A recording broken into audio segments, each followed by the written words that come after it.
They were all wonder kids. This kid at 21 years of age was the best young kid about. Until something wild happened.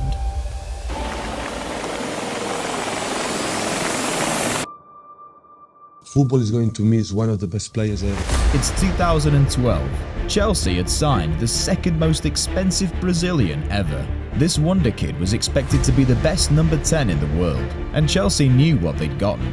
Gonna have a big party tonight, Jeff. And just 25 days after the signing was official, Oscar made his debut in the starting 11 against Juventus in the Champions League. And oh boy, did the prodigy deliver. Oscar again! Oh, he's done it again! He was one of the greatest talents the Premier League had ever seen, and people called him the most promising Brazilian since Kaká. But then came the Chinese Super League. Shanghai Port FC made an offer impossible to refuse. £60 million. That's how much China are apparently going to pay Oscar to go and play in their Premier League. And Oscar joined Shanghai SIPG for a weekly salary of €450,000. We have never heard from him since. The money has drowned the talent. Now, if you think Oscar's talent was wasted, wait until you hear what comes next. The old boss said to me, look at this, best kid he's ever seen. But we aren't ready for that yet, because first we need to talk about this guy. See, in 2015, Dele Alli was shocking the Premier League.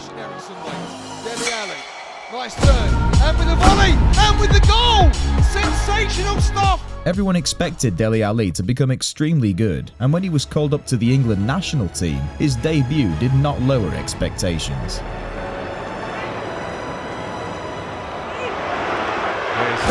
Alli. Oh! How to announce yourself as an England player. 19-year-old Dele Alli. But then the success, the life of expectations and fame came to bombard the young boy, and soon other things became more important than training and consistency for football. Then in 2010, Jose Mourinho was appointed Tottenham manager, and he made it very clear. Time flies, and I think one day, you will regret if you don't reach what you can reach. But Ali didn't seem to take that warning very seriously, and instead he started picking on his teammates for poor performances. Same fucking problem. How can I know it's not one person?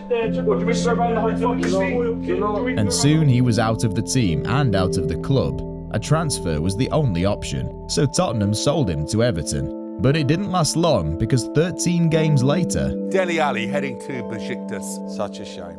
This kid at 21 years of age was the best young kid about. And the final words of the Besiktas manager are not very promising.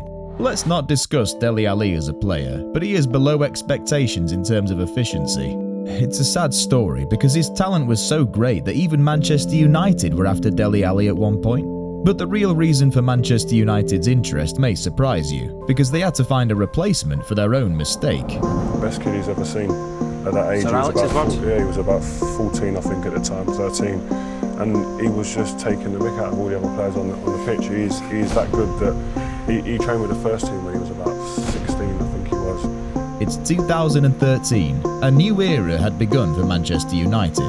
Not only had they changed managers for the first time in over 20 years, David Moyes from July the 1st will become the new manager of Manchester United.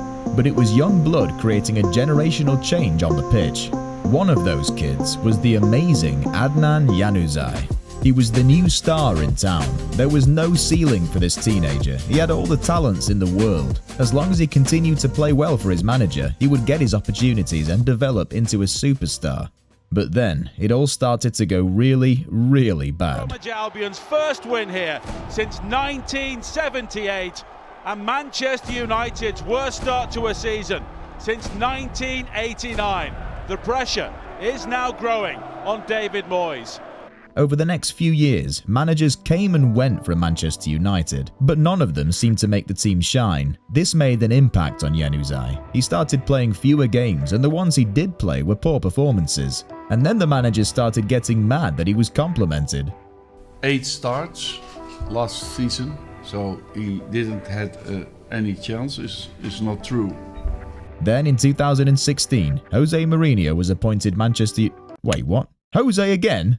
That sounds like trouble. And so it was for Januzaj. His time at Manchester United was over, and so was his predicted future. Well, at least Adnan Januzaj could complain that he didn't get a fair chance. But that's not the case for our next guy, because he spent 10 years as a talent and still hasn't blossomed. February 2007, Arsenal and Chelsea meet in the Football League Cup final. 17-year-old Theo Walcott starts the match for Arsenal, and after 12 minutes, the teenager introduces himself to the Arsenal fans.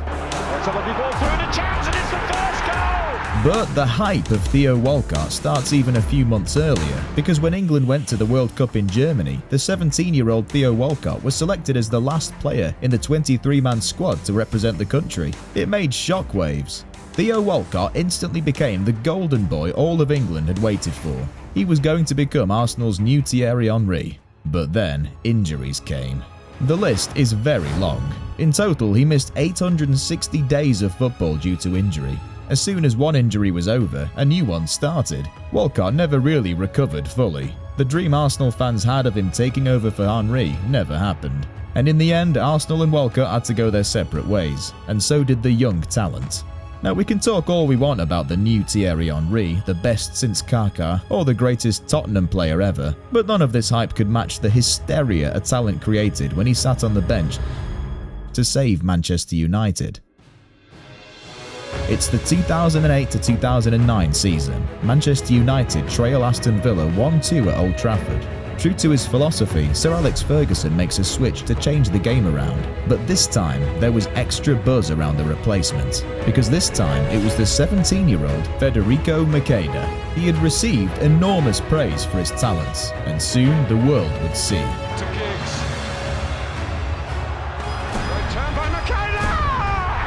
Manchester was buzzing. They thought they had the They began to make plans for how to take care of this talent. But there was a small problem. At the time, Manchester United was packed with strikers. Cristiano Ronaldo, Wayne Rooney, Carlos Tevez and Dimitar Berbatov. So not to hinder his development, they offered him on loan. Oh, I said loan, I meant loans. Sampdoria, Queen's Park Rangers, Stuttgart, Doncaster, Birmingham. 5 loans in 4 years, none of which worked. And to make matters worse, Macheda seemed to have lost all love for football. He didn't score, he didn't train, nothing worked. Then in 2016, Manchester United sold him to Cardiff City FC. But you know what? The story of Manchester United does not end here. Oh, this guy was crazy, man. He would come up in the first team and start to dribble everybody. And everybody was shocked. We the top 10, UGK the major, way not play it don't stop here. Traffic lights, we going, know the time until the clock, man. Let's on roll, we doing digi to the whole block clear. Ravel Morrison, and he was a crazy talent. As soon as Sir Alex Ferguson spotted Morrison, he planned to sign him. The old boss said to me, look at this kid number 7, come and watch him for a minute. Best kid he's ever seen. What Sir Alex Ferguson saw was going to be the answer to Cristiano Ronaldo leaving the club in the future. And after Man City shockingly dropped him as a 9-year-old, Sir Alex Ferguson approached the kid in a heartbeat to sign him into the Manchester United Academy. At age 17, he made his debut. A shockingly good debut.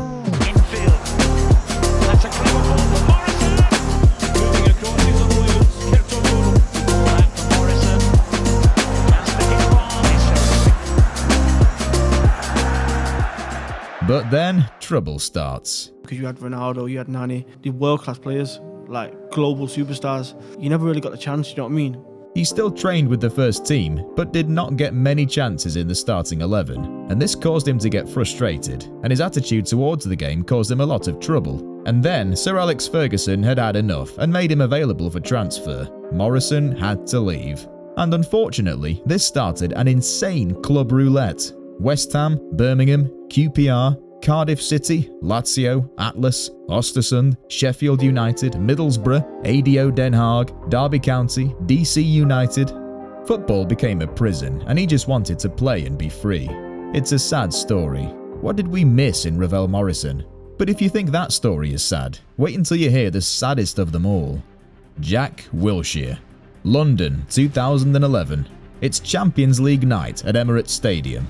Arsenal fans witnessed the best night at Emirates Stadium ever. Walcott. Quick feet from Theo Walcott, he's still going. Valdez beating his near post. There didn't look to be an angle.